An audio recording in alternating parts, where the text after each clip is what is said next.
Yeah. Amazing. We're influencers now. I know. Yeah, I guess we can just like rip right into it, right? Should we all like do like an intro? Like, what do we? Yeah. Should we could probably just jump in. I don't think we need jump to be in? just about it. Yeah. We don't. Do we want to be like, hey, like, welcome to this Q&A? Like, is there something we want to say, or do we just want to like write the question? Welcome or welcome back to my channel. Yeah. Yeah, I don't know. Well, let's just start chatting about it. All right. Yeah. Okay. Well, we did get some questions. So the first one is there such a thing as a motion strategy? That's a good question. That's a great question. I can kick it off where I think that brands are just really approaching everything like super holistically now, right? Like, I think that's what we've been seeing in so many of our collaborations where people are really seeing motion as no longer like a deliverable, right? It's just like a key part, like it's like a key pillar of like an entire ecosystem. And that's probably amongst many, right? Yeah, it's interesting because I don't think motion was seen like that during like the 2010s a lot, right? It was typically a deliverable, something that you would weave into the process with when the idea is like half finished. And brands are like super smart now. They got so many talented people working internally that they're kind of like seeing like the power of it in its ability to really to shape like every facet of like a brand, right? Yeah. I feel like with so many moving pieces, like you do need, just though you need a brand strategy, you do need a motion strategy, you know? Yeah. Do you find that I feel like we've been seeing a pattern where it's just been going beyond strategizing for always on or evergreen components of like a brand, right? It's like in terms of like the strategy aspect, like coming in. Yeah. Yeah. And there's always like so many touch points to cover too, right? So, you know, there's the overall brand, but then there's like out of home, there's events, there's all sorts of stuff that needs to scale and cover a lot of places. Yeah, where brands would typically be like, okay, well, you know, these are our ad buys, right? We have to deliver 100 to 200 deliverables or executions for this.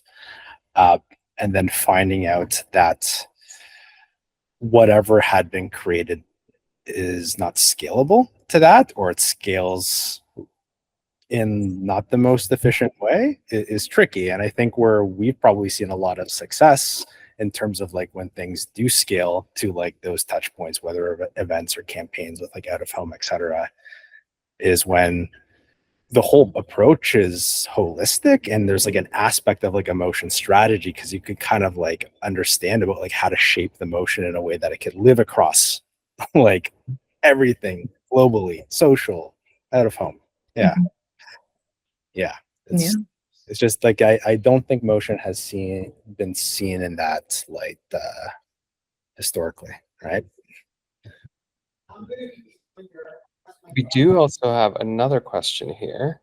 Is the motion direction built on the existing design and marketing strategy? I mean, yeah, for sure, right? Yeah, I think it really it's going to be a lot of non-answers. It depends, right? It depends. Yeah, but it could also be built in parallel, I think. Oh yeah. With like from like day one of like figuring out the how a brand should be shaped. It feels like absolutely it can be built upon it. I think like the most important thing, or how we've seen the strongest or most successful outcomes, is when there is like the team's willingness to understand that motion has like the power to kind of like continuously shape and evolve like things, right? And that there's an understanding that like motion behaviors can feed brand behaviors, right? Whether there's existing design or existing like marketing strategies, right? That motion can influence that. And then like in turn, like design and marketing strategy influences the motion. And it's just like the cyclical like relationship that can exist. Yeah. Yeah. Yeah. How many times can we use the word holistic? Love that word. Yeah. But that's what it is, you know? Like a lot of the projects that we've engaged on have actually like shaped like the overall brand strategy. I would say, like whether it was like even intentional or not. Yeah. I think like Google Next was one of those, right, Cass? Yeah. I love when the motion affects like the whole visual system in ways that we didn't expect. Yeah. Cool. Okay, here's our next question. What steps are taken to create something that is truly representative of the brand personality? How do you know what movements make sense? I mean, we just brought up Google Next. I feel like that was like it's that's like a great prime example, right? Because that whole event is about like embracing like the nature of change, right? And there was so many kind of keywords that evolved from like the nature of change. Like there was like iteration, adaptation, evolution, like wabi sabi. And I think the real exercise for us was figuring how does that brand move? How do we make motion that is representative of like those keywords or like that point of view of the brand? So that came from like a lot of like stress testing, right? Like how are similar brands expressing themselves with like within that kind of like scope of work? Yeah. Yeah. And like stress testing, just conceptually, like we have so many motion tests, like what feels iterative but not broken, you know? Like I think there's a lot of nuance in all of our tests to figure out what communicates that. Well, speaking of all the tests that we do, the next question is, what is the hardest part? I mean, where do you start?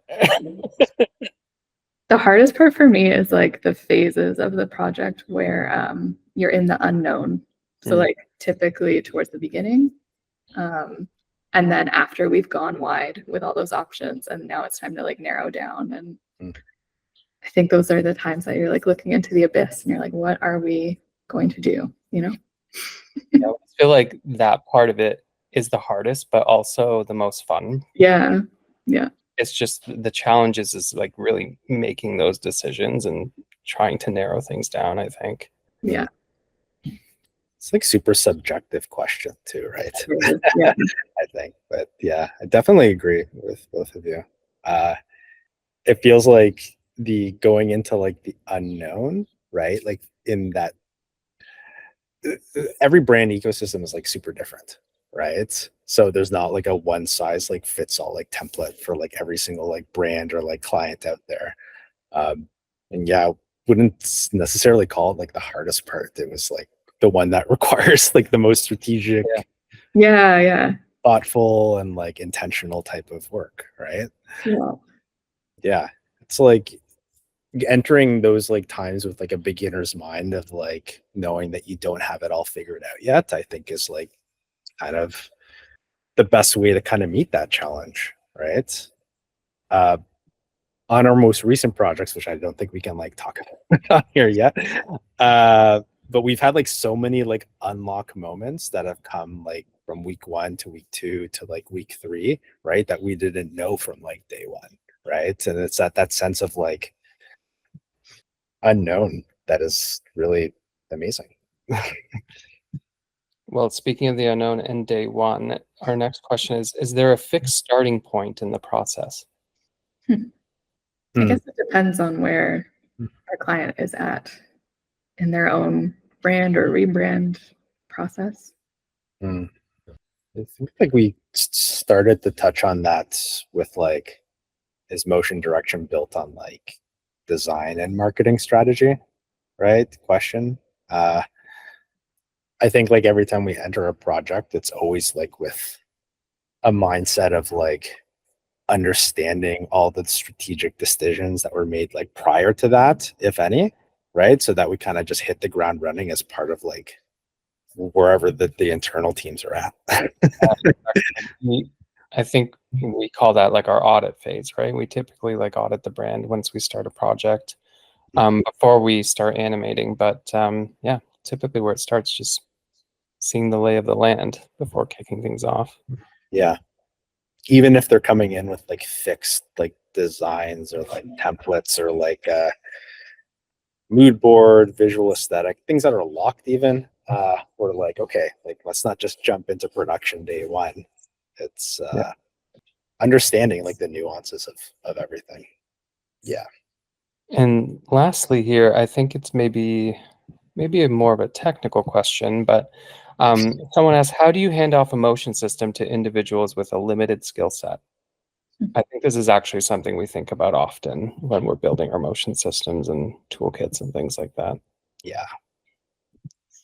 It feels like another non-answer like incoming because it's like we're really trying to understand like what are the metrics of success for like I don't know what outcomes are like, what are the outcomes that are going to happen based on like the delivery of this project that we're doing, right? So are we delivering to individuals or a team that are like internal or external? Are they on like the product side or are they on like the marketing side, right? And they're all going to use like these assets like so differently, and there's going to be different seniority levels, right? So it kind of goes back to that idea of we're not like coming in with like a fixed mindset of like this is a one size fits all like template, right? It's like we got to really understand from like the beginning of like who's going to be having their hands on these kinds of things and how can we make this the most successful for you